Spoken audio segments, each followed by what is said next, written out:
La radio du 103.5 est implantée dans sa collectivité depuis plus de 50 ans. C'est ancré depuis des lustres.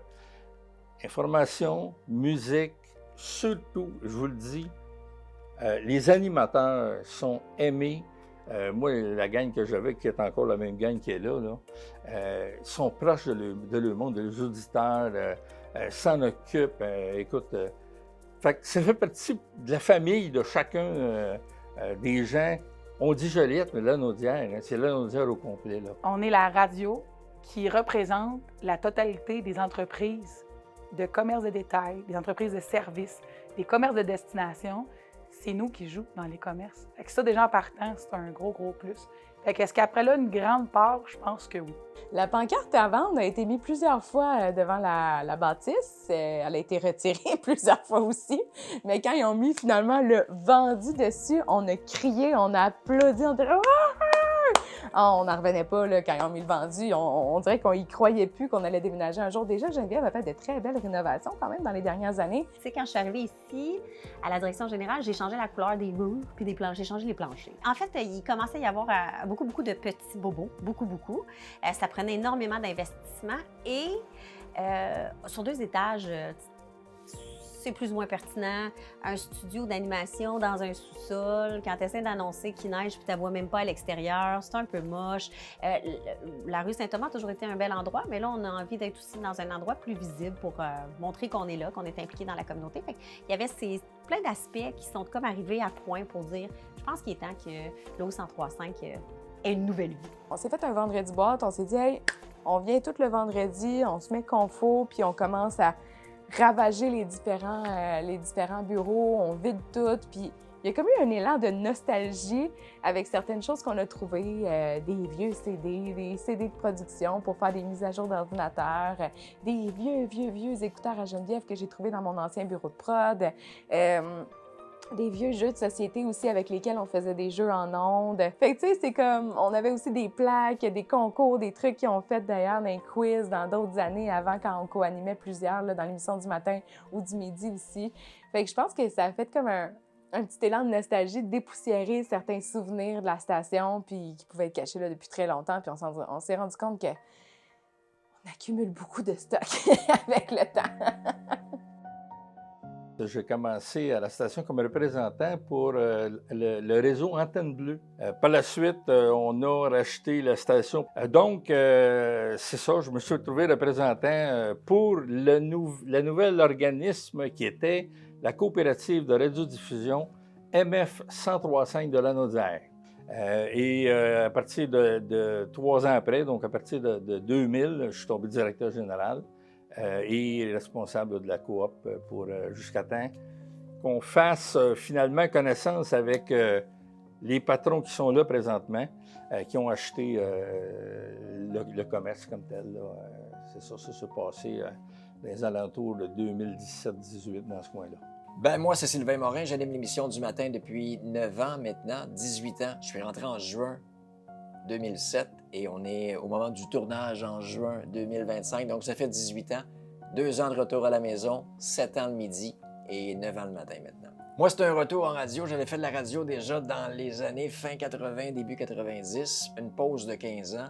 Et 15 ans plus tard, je reviens à ma première passion, la radio. Alors, je suis venu ici sur l'heure du midi rencontrer le directeur des programmes de l'époque avec mon démo en main. Et on cherchait quelqu'un pour l'émission du week-end, les années 70-80. Quelqu'un d'un peu plus âgé que les autres. Donc, j'ai eu le poste et puis rapidement, ça a progressé. Là. Un été des années 70-80 et dès septembre, j'étais au retour à la maison avec Geneviève de Souza. Écoute, j'ai commencé à la radio en 2005. J'avais appliqué pour le poste d'animatrice week-end, mais je n'étais tellement pas bonne qu'on m'a donné uniquement le dimanche. J'avais même pas le droit d'avoir le week-end au grand complet. Donc, tu sais, il fallait partir vraiment de la base avec moi. Je sortais de l'école de radio. On m'a coachée. C'est Benoît Simard qui m'a coachée pendant plusieurs mois. Puis finalement, il y a eu une opportunité en semaine. Donc, après ça, je suis allée animatrice du matin, du retour. J'ai été productrice publicitaire. En revenant de mon congé de maternité, j'ai été animatrice plus représentante commerciale pour finalement tomber par, j'imagine, tout ce que j'ai touché, directrice générale de la radio il y a à peu près en août 2020, si ma mémoire est bonne. Je suis arrivé ici par un appel d'une de mes amies qui m'a dit « Hey, il cherche quelqu'un au 103.5 à l'époque, le M103.5. » Alors j'ai dit « Je vais tenter ma chance. » À l'époque, j'avais déjà un emploi dans le même domaine et je suis venu porter mon CV. En fait, j'ai fait un appel, je suis venu porter mon CV et je n'ai même pas eu le temps de retourner à la maison que j'avais déjà un deuxième appel puis qu'on me disait « Bienvenue dans l'équipe. » Ce qui a changé avec la station, c'est sûr qu'il y a eu un certain roulement, mais il y a quand même certains noyaux qui sont restés à travers les années. Tu sais, je pense à Geneviève de Souza, j'ai toujours travaillé avec elle, puis c'est rendu dans la directrice générale. Normand Mas, qui est pas en retraite, mais qui est pas mal moins là.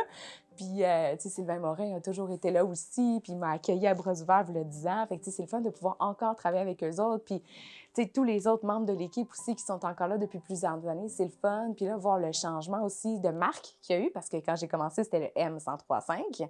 Maintenant, c'est O103.5. On est vraiment dans les bannières d'Arsenal Média, parce que c'était Attraction Radio. Maintenant, c'est Arsenal Média. On va bientôt avoir une nouvelle antenne aussi, le 107.9, Viva. Fait que, c'est le fun de faire partie de ces projets-là, puis de voir qu'on a grossi. On est parti d'une radio, une coop de radio de diffusion, à le plus gros et grand radiodiffuseur du Québec. C'est beau de voir qu'on est dans une entreprise qui est en croissance et non en coupure, comme d'autres. Bien, il faut comprendre qu'ici, c'est une grande famille. On est tous tissés serrés. Tu sais, moi, ici, ils m'ont adopté. Je ne suis pas rentrée comme une travailleure comme pour le numéro sur le payroll, on n'est pas là. C'est vraiment... Ils m'ont adopté dès le début. Fait que l'ambiance de famille, l'ambiance conviviale. Puis ce qui me fait triper à travailler chez Arsenal Média, c'est qu'il n'y a pas de limite. Moi, je peux proposer plein de choses à mon client parce qu'on a une solution qui est clé en main, qu'on fait 360 avec de radio, web. Il n'y a rien qui s'arrête. Puis qu'est-ce qui est le fun avec la radio, c'est que c'est un média qui est instantané. Fait qu'on peut adapter la stratégie immédiatement. J'ai toujours aussi trouvé que la radio en région s'en sortait mieux parce que les gens sont attachés à leurs nouvelles localement, à leurs animateurs, même au niveau de la publicité. C'est le fun d'entendre parler d'un festival qu'il y a ici, d'entendre parler des événements partout dans la région. Donc, je pense qu'il y a eu aussi cet attachement-là qui a été très rassurant, même si la radio semble avoir été délaissée en région, on s'en sort très, très bien. Donc, ça a été des grosses étapes pour moi dans les 20 dernières années de radio. Bien, mon plus beau souvenir, c'est la toute première émission que j'ai faite. C'était une émission du week-end, un peu avant d'avoir le job des années 70-80. Une émission qui s'appelait La Kermesse et je jouais donc vraiment de la musique de party, diffusée le samedi soir. Et c'était The Sweet Escape avec Gwen Stefani. J'ai toujours retenu le nom de la première chanson que j'ai fait jouer ici. C'était le début d'une belle aventure. Moi, mon souvenir, c'est quand j'ai signé mon contrat de travail ici le 1er juin 2020, puis j'ai rentré en poste le 8 septembre. C'est là que mon plus beau souvenir a commencé parce que j'écrivais une nouvelle page d'une carrière. Bien, beau souvenir. Écoute, je te dirais, le 10e anniversaire, comme je te disais, ça a été tout un événement. On avait, quand je te parle de la salle de Renan Brunel, écoute, on avait les 650-700 places étaient complètement prises. On avait des artistes. J'avais Yvan Ponton, qui était un de mes morning men pendant quelques mois, qui était animateur là-bas. Donc, puis, écoute, le balcon était complètement plein des auditeurs. On faisait tirer un voyage pour les auditeurs, pour les clients. Écoute, ça a été un beau moment, ça, un moment marquant là, au niveau de la radio. J'ai déjà fait une entrevue avec un artiste en anglais qui arrivait d'Australie, qui est venu dans nos studios ici, un artiste connu mondialement, dont le nom m'échappe malheureusement, mais c'est assez particulier de recevoir des vedettes qu'on n'a pas la chance de croiser souvent. Ça, pour moi, c'est marquant toujours à chaque fois. T'sais, on chiale tellement, là, on n'a pas d'eau chaude. Dans mon bureau, j'ai pas de chauffage ni d'acclim. Il faut que je laisse ma porte ouverte tout le temps. Mais ça va me manquer quand même. C'est mon quotidien depuis 20 ans. L'odeur, quand on rentre, même si c'est pas toujours parfait, l'odeur va me manquer. Ouais, je pense que l'endroit va me manquer quand même. Vraiment, ouais. Beaucoup de nostalgie. D'avoir la chance de démarrer, pas une nouvelle station, mais tourner une page d'histoire de la radio à Joliette, pour moi, c'est un privilège, sachant que c'est pas quelque chose qu'on vit tous les jours. J'ai eu la chance par le passé de vivre des déménagements de stations, création de stations, mais un déménagement d'une radio, c'est particulier, c'est très excitant en même temps. Si j'ai hâte d'être dans mon nouveau studio, absolument, absolument. J'ai hâte de goûter au confort du matériel neuf. Écoute, je le vois juste d'un bon œil. J'ai hâte de dire c'est fait. Tu sais, le 3 juillet, quand on va partir avec nos boîtes, on va faire adieu, puis on l'aime notre bâtisse, mais là, on tourne la page d'un livre, puis on le ferme, ce livre-là, puis on en rouvre un nouveau.